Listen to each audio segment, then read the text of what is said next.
Hello, welcome. My name is Abdulrahman Abdullah. Most developers waste years reinventing the wheel. In this video, I will break down all major design patterns in a way that even beginner can understand. Why design patterns are used and what problems they are solving.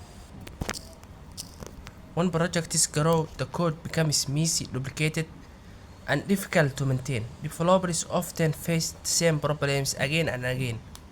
Object creation, communication, structure. Without structure, every team reinvents the wheel. Pattern solves by giving reusable solution, tested, providing shared language between developers, making code more flexible, maintainable, and scalable. Patterns. When and when not to use. General rule. When code base is growing, patterns prevent mess and chaos. When you face recurring problems, instead reinventing, apply proven solutions. When you work in a team, patterns give a shared language. When scaling from small to medium to large, patterns make evaluation. When not to use patterns. For small projects like single script, quick automation, simple function. When it makes code more complex than necessary. Over engineering. When you don't understand the problem yet, patterns are solutions, but define the problem first. When plain or direct code is enough.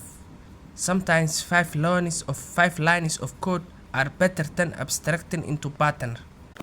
There are three categories of design patterns: creational, behavior, and structural. Creational pattern helps to create objects in flexible and controlled way. Use case: when to use. One object creation is complex or depend on conditions like user roles configuration.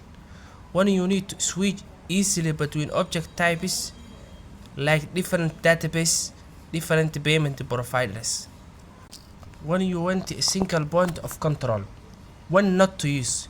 For simple apps where new object is enough. When there is no variation or rules in object creation. Second, structural pattern. Patterns that define how objects and classes are combined from larger systems. Use cases: when to use. When interacting with external APIs.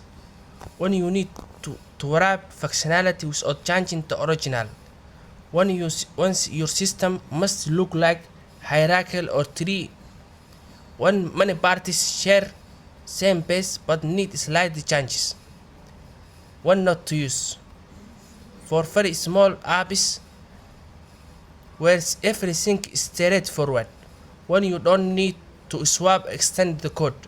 When you just need direct cores instead of adapters or decoders. Behavior patterns handle communication, responsibility, and behavior between objects. Use cases: when to use. When many parties need to be notified of change. When you want different algorithm for same task. When workflows involve multiple steps and handles. When you want to encapsulate commands. When to use. When not to use. If one function call is enough. If communication is simple and direct. If you don't need flexibility in behavior. How patterns are used in whole application. We'll take examples throughout applications. First, e-commerce platform. Observer. Order event notify many subsystems such as send email, update stock, log analytics, trickle shipping. Strategy: different payment providers. Factory: creating product,